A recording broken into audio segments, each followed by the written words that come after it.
Hello and welcome. This is Latitude at Frontline. In this episode, we are going to be looking at the Israel-Iran war that began on June 13th when Israel attacked several targets inside Iran with the stated objective of destroying its nuclear capabilities. It was the biggest and most serious attack on Iran since the Iraq attacks in 1980, which triggered the Iraq-Iran war, a long 8-year-old war. Iran has retaliated against Israel with missiles and drones. The two sides have been locked in an unmanned aerial combat over the last 3 days. Hundreds of civilians have been killed in Iran.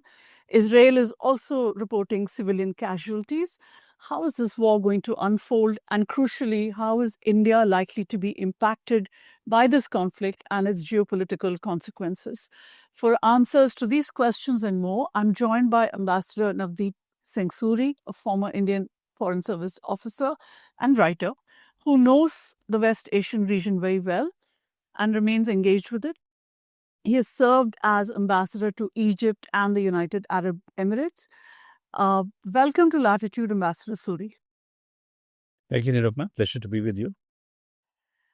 Let me start off with this G7 meeting that's going to take place in Canada today, the summit that opens today in Canada.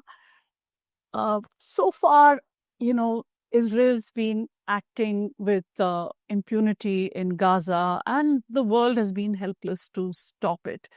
Now comes this attack on Iran, unprovoked. So what is the world going to say? What are the world's most wealthiest nations who gathered in Canada? What are they going to say today?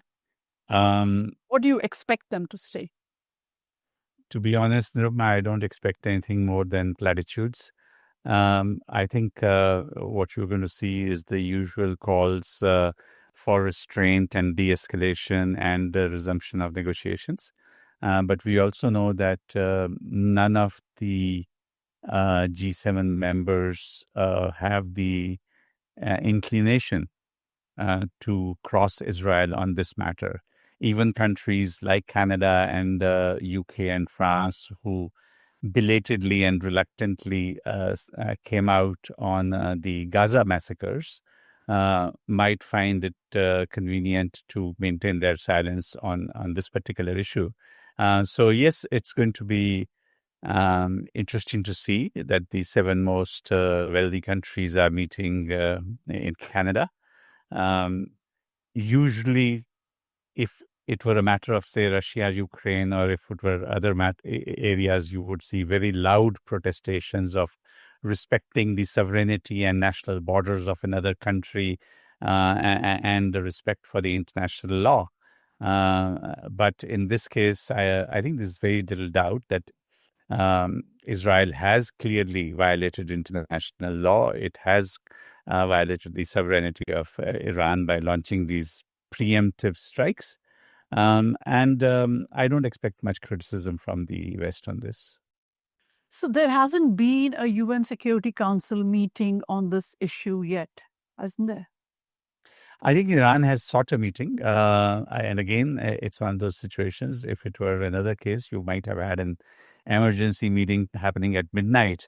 But I think we're increasingly entering an international era where you can say, show me the country and I'll show you the rules. And so it's clearly different rules for different countries. So Israel has broken the ceasefire in Gaza. It's it's been accused of by various organizations, including the International Court of Justice, of carrying out genocidal violence there against the Palestinian civilians. And it's broken a ceasefire there, and no one seems able to stop it. Even after decapitating Hezbollah, it continues to attack Lebanon. Israel continues to carry out operations in Syria, and now Iran. Is it too much to say that Israel or its leadership under Prime Minister Benjamin Netanyahu is out of control? They're out of control in terms of international law, but they are very much in control in terms of the objectives that they have set themselves. I don't think they've really hidden what their intent is. And so, what you're seeing are violations happening in plain sight. Uh, they elements within the Netanyahu government, and in fact, the Prime Minister himself haven't really advocated a two-state solution. They've done everything to undermine it, and the Prime Minister's spoken multiple times about his own disquiet about a two-state solution. You have members of the cabinet who think it's perfectly normal to advocate mass expulsion of Palestinians out of Gaza. It's perfectly all right to illegally seize territories within the West Bank and build more and more settlements.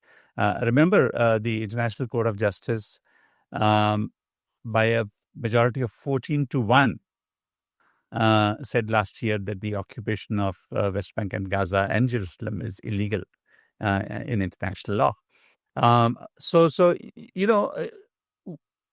Despite whatever the International Court of Justice has said, despite whatever the International Criminal Court has said, and the disquiet that you're beginning to see now from some countries around, none of this has made a difference, because the only country that realistically has any leverage on Israel is the United States.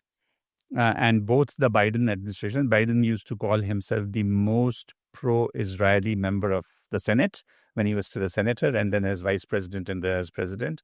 And now you have Trump, who says multiple things, but in a sense promises completely unequivocal support to Israel. We've seen this fascinating tango between Trump and Netanyahu over the last week, where Netanyahu has, I think, kind of let the cat out of the bag now in his gloating that they coordinated with the United States to deceive Iran into thinking that with negotiations that were supposed to take place last Sunday, there was still room for negotiations before any conflict, which clearly was not the case. Yeah, and you saw also the dissonance in the statements between Marco Rubio, the Secretary of State of the U.S., and President Trump. Marco Rubio statement suggested that the U.S. was distancing itself from Israeli actions when he said that, we are not involved at all. And President Trump comes up and says there were excellent strikes, and there'll be more in store if Tehran does not come to an agreement immediately with us. So Rubio, as the Secretary of State, as the head of a State Department that still has a very large number of professionals, I guess has to maintain a degree of consistency in what the State Department's formal stated position is. Trump, on the other hand, has normalized a situation where you can express four mutually contradictory things in quick succession. And it's almost come to a point where he can get away because people will say, that's Trump being Trump. So what would be inconceivable or certainly unacceptable in a normal presidency in the United States has now been normalized, that, the president can say multiple things which are mutually contradictory. And we see that happen over and over and over again, including in this particular case, where he's said one thing on one day and another thing on another day, and he lets you take your pick. Which one do you believe to be true? Or which is the final statement on the subject? You mentioned how if this would have been Russia and Ukraine, there would have been a UN Security Council meeting immediately, an emergency meeting and all that. And also how we saw, the alarmed cries go up that, Europe was being destabilized by this war, and how the whole international order is under threat. Now it's going to be West Asia that is going to be destabilized further. It's already been destabilized, and now it's, staring down an abyss. And This destabilization is in fact going to be more dangerous. It's a very volatile region, but yet you have countries quite sanguine, if I may use the word, about what's happening in that region. Yeah, but I think when it comes to the Arab states of West Asia, Iran's neighbors to the west, I think you have to take a far more nuanced view on this, because Iran's actions over the last couple of decades did not win any friends for it in the region. And at best, I think what you have is a cold peace kind of a situation between Iran and its Arab neighbors to the west. The reason is that whether it is Saudi Arabia or UAE or Bahrain or Syria or Lebanon, these countries have seen over the last 2 decades a pattern of Iranian interference in their internal affairs. Iran, through the IRGC, the Revolutionary Guards, has tried to establish outposts. It has tried to mobilize Shiite communities in these countries. And for a while, if you remember, Nirupama, the fear in these countries that Iran is trying to create a Shia crescent that extends an arc of Shia communities which are backed by the Iranian regime, extending from southern parts of Saudi Arabia into Bahrain, into Iraq, into Syria, and all the way into Lebanon, was a real fear. And if you recall, when under President Obama's administration, the JCPOA was signed, the 5+1 nuclear deal to cap Iran's nuclear ambitions was signed.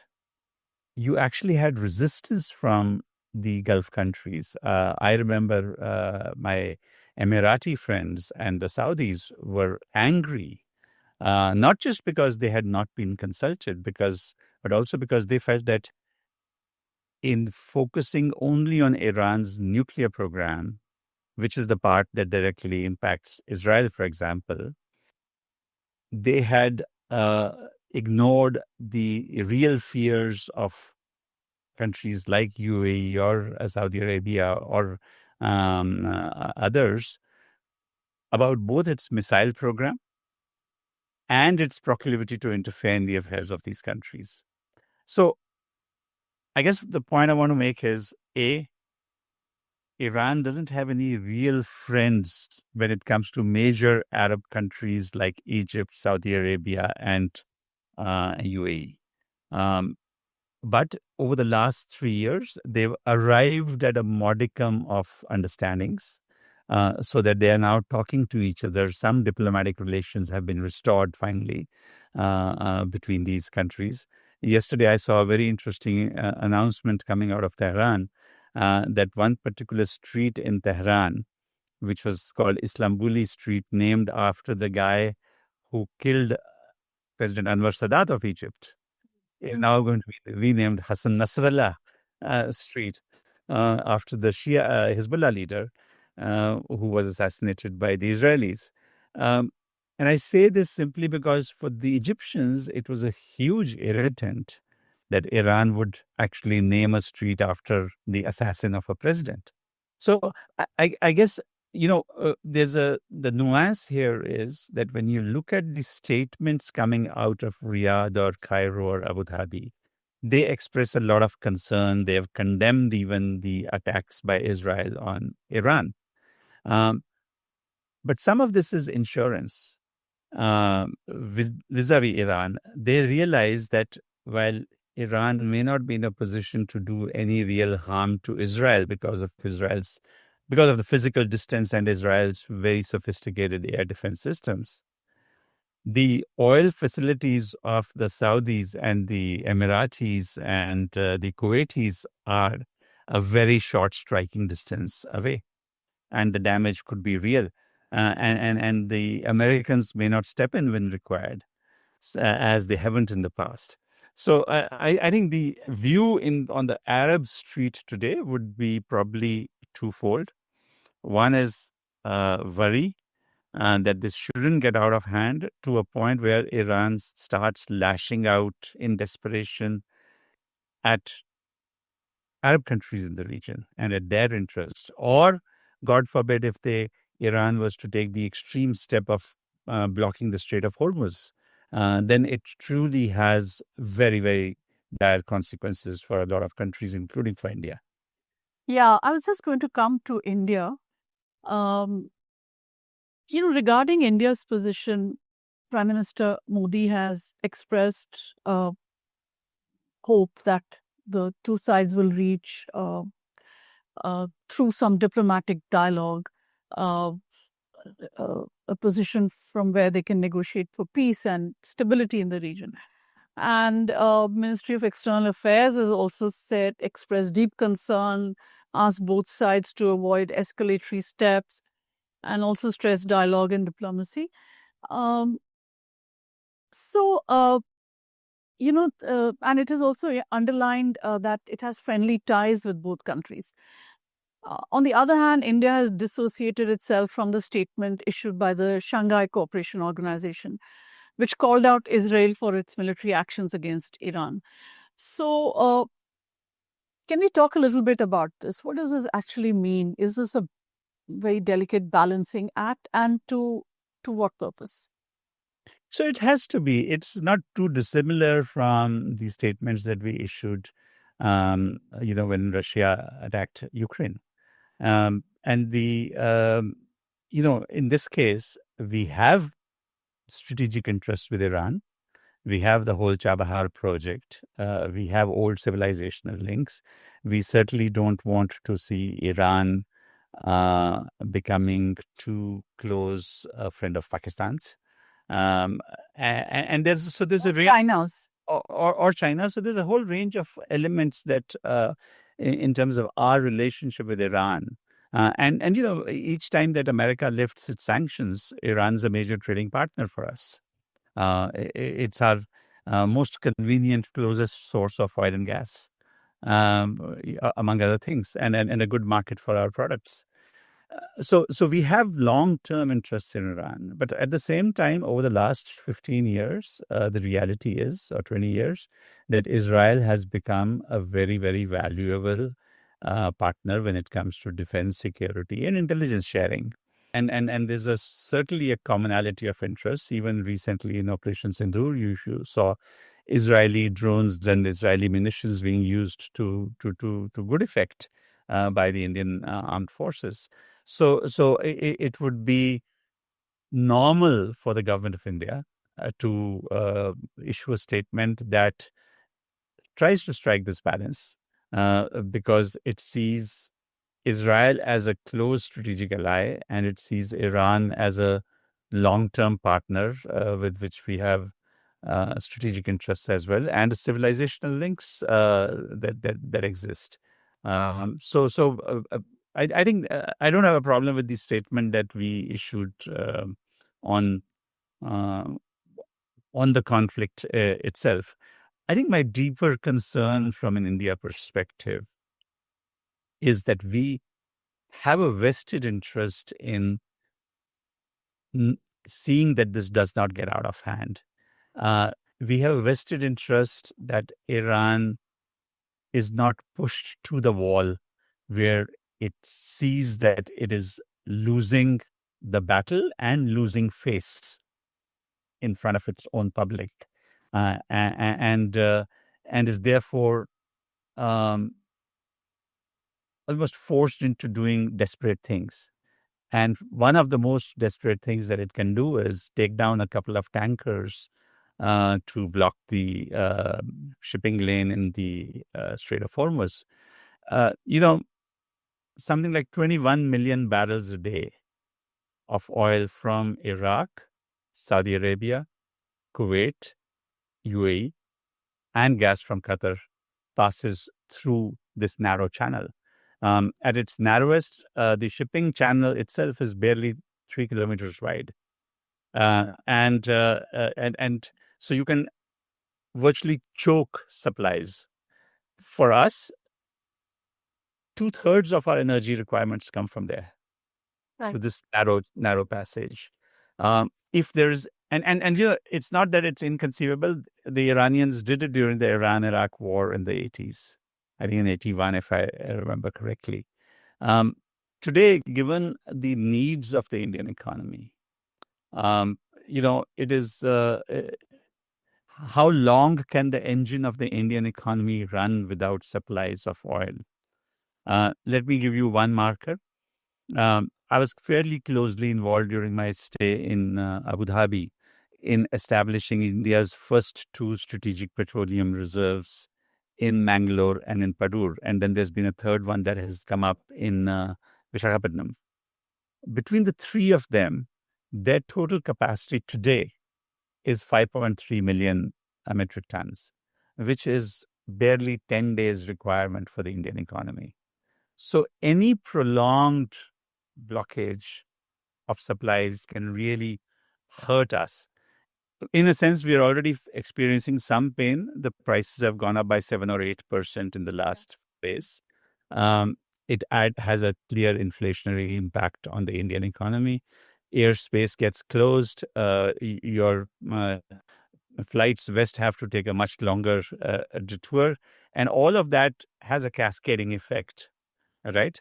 So it is in our interest to see this conflict de-escalate. It is in our interest to use whatever limited good offices we have on all sides to try and bring this to a resolution. And I hope that at the G7 summit today, Prime Minister Modi is there, and he uses that opportunity to buttonhole some of the leaders and share with them that you need to intervene aggressively to control it. India's position is also in some respects, I'm reading it with the vote on the ceasefire in Gaza in the United Nations General Assembly. There, India abstained, and it was a very puzzling decision because just last December, 6 months ago, India had voted in favor of a ceasefire, voted for a ceasefire in Gaza. So the abstention came as a surprise. After this abstention, you have this very delicate balancing act by India on this conflict, for which you have explained the reasons. I'm just wondering if it also has something to do with our relationship with the Trump administration right now, with President Trump himself, and the trade talks that are said to be at a delicate stage, and where we are expecting something, where we are expecting to arrive at an agreement soon. So is it also with one eye to not disrupting that, the whole relationship with President Trump, that we have abstained in the General Assembly, as well as been very, very careful in our statements on this issue? Nirupama, I don't know whether I would go so far as to connect it with our trade negotiations or our generally somewhat fraught relationship with President Trump at this point of time, given his frequent pronouncements of mediation on India-Pakistan matters. But what I can say with a greater confidence, perhaps, is that you have seen a steady shift in our position ever since the latest Gaza conflict started from October 7. If you recall, our first statement was an unambiguous, very strong condemnation of the attack, by Hamas, which certainly was the right thing to do at that point of time. But then it was softened by also speaking up for the rights of the Palestinian people and our commitment to a two-state solution. So we've seen and there's been multiple votes in the last 20 odd months since the 7th of October, where you see this ambiguity in our position. So from a point where we used to come out categorically, both arms swinging in favor of the legitimate rights of the Palestinian people, today we have to balance that with our genuinely close and important military relationship with Israel, and a kind of a shared agenda that we sometimes have with them on matters of security and terrorism and intelligence sharing and all of that. I think the risk here in trying to take such a balanced position on a matter that is exercising the international community and particularly the global South is that it undermines our ambition to be a voice of the global South. We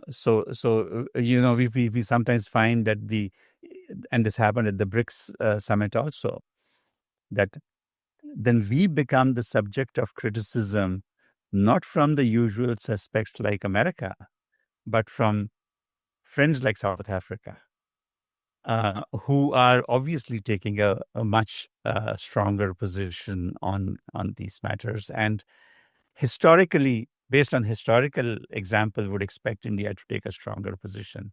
So our position has moved. We're trying to maintain a much greater balance, which I'm sure we believe is in our enlightened self-interest in terms of what we need from which country. But it does it does undermine our other ambition to be a global South leader.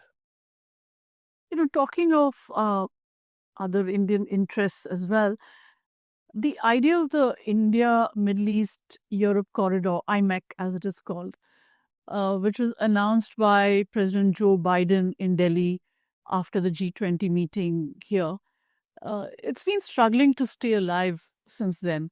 The first blow against it was, of course, Israel's unending war on the Palestinians since October 7, 2023. Then it seemed to have faded from Trump's memory as well when he visited Saudi and Qatar and UAE recently last month. And no one reminded him. During his visit to Europe, Mr. Jaishankar tried to jog the EU's memory on this connectivity project. But with this whole conflict between Israel and Iran, its future looks even more uncertain now. Would you agree with that view? Only in part. And the reason is that actually multiple European countries, particularly the French and the Greeks, have shown huge enthusiasm. The Greeks see themselves as the logical point on the European side of the corridor. The French also see a possibility of ports in the south of France being nodes for the corridor. The French actually have appointed a presidential envoy to take this forward. And the Greek president raised it quite strongly when he was here. So you do have traction on the European side. I think the other traction that you have is on the India-UAE leg, where in a sense, the effort is to create a template on things that can then be scaled up beyond India UAE. So you have a lot of work happening on what is being called the virtual trade corridor, which means can you have a paperless movement of containers? Can you harmonize standards? And can you harmonize customs processes to enable that seamless transfer to take place of a container leaving Nhava Sheva or Mundra, arriving at Jabal Ali, getting on a train, and then going through Saudi Arabia. Now, the issue, I think, is given where we today stand, the Saudi Arabias are going to be less than enthusiastic, and the Jordanians are certainly going to be very suspicious about this.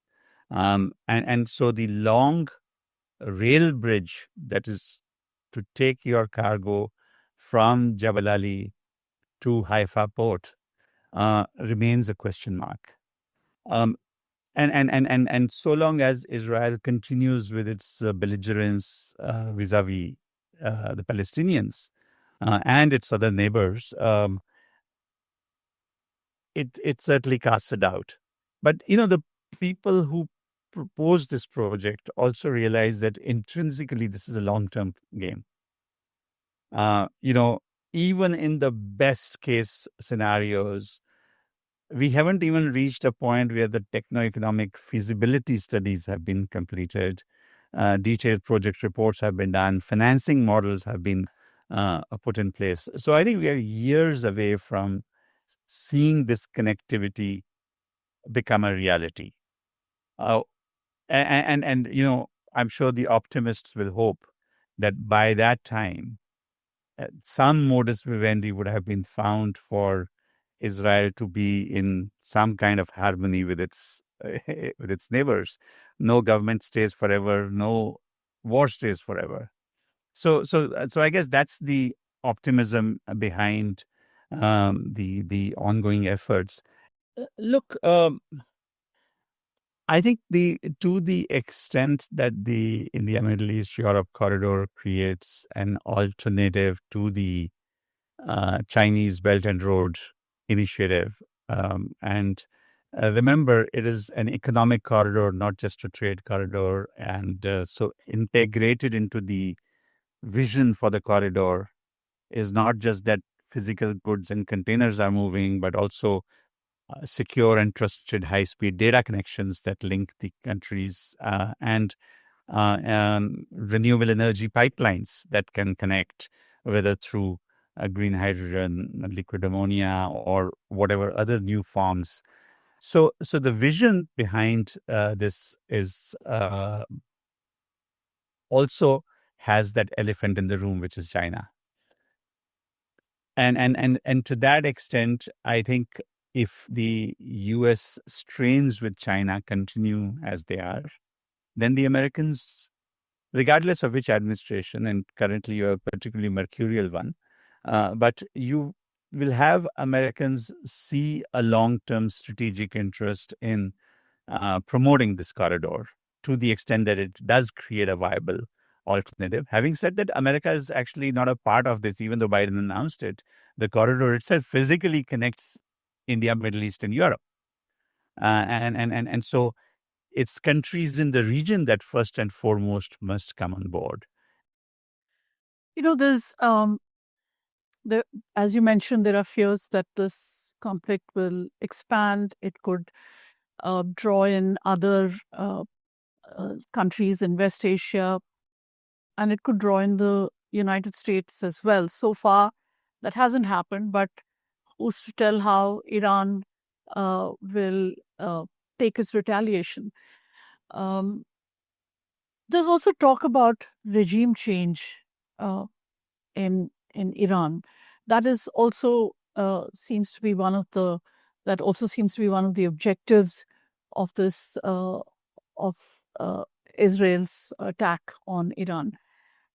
How is that likely to go down in the rest of West Asia? If Israel can carry out regime change in Iran, it could be another country in the region tomorrow. So on that, how do you see the rest of the region responding? I think, Nirupama, the region is acutely sensitive about this subject, acutely aware of the massive pitfalls that lie in the path of such an ambition. They saw the impact of the Arab Spring, as it was called in 2011. You had regime change from Mubarak to Morsi, but you got the Muslim Brotherhood government in place, and that's anathema to many countries in the region. Beyond that, I think our friends in Israel would do well to remember that experiments in regime change in the region have gone very badly. You have the live examples from Afghanistan with the Taliban 1.0 when it was removed. You have Iraq, which 20 years after regime change still remains in a difficult situation. And you have Syria, where the efforts didn't go particularly well. So, there's enough, the region is littered with examples of people having this brilliant idea of regime change. And then, so unless it's your conscious decision that I want to leave the region in a state of chaos, nobody would want regime change unless it's organic. The whole effort at externally imposed regime change, I think, has been an outstanding failure. And there's history to prove it. Right. And what about its other objective of destroying Iran's nuclear capabilities? Is that going to be achieved, or is that achievable by through war, through attacks by Israel? Okay, in a hypothetical scenario of actual boots on the ground, which physically take charge of the Fordo facility and go underground and blow it up. Short of that, it's hard to see how the nuclear program can be destroyed. Because also remember that a nuclear program isn't just the hardware, it isn't just the centrifuges that you see. It's also the knowledge base that has been built up cumulatively over the years by hundreds and thousands of people working on those projects. And so while you can take out half a dozen scientists, it's not easy to destroy the knowledge base that has enabled that program to be where it is today. So I think even the most hardcore Israelis, hard right Israelis, are beginning to acknowledge over the last day and a half that you can't actually destroy Iran's nuclear program,